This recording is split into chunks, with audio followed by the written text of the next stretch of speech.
En décembre 2020, Antoine, 32 ans, alpiniste amateur, entreprit une ascension en solitaire dans les Alpes. La météo annonçait du vent, mais il était confiant. Il avait déjà gravi des sommets plus difficiles.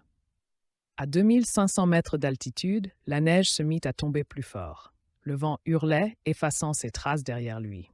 Son GPS perdit le signal. Il continua malgré tout, refusant d'admettre qu'il était perdu. Après 2 heures à lutter contre la tempête, il aperçut une cabane en bois, un vieux refuge abandonné. Soulagé, il força la porte et s'effondra à l'intérieur.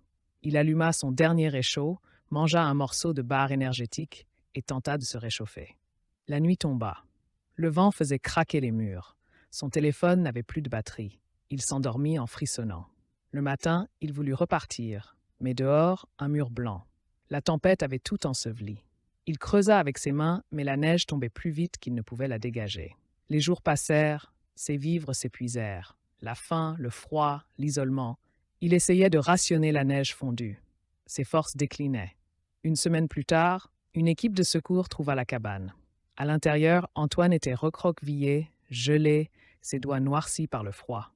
Sur la table, il avait gravé un dernier mot dans le bois. « Je ne veux pas mourir seul ».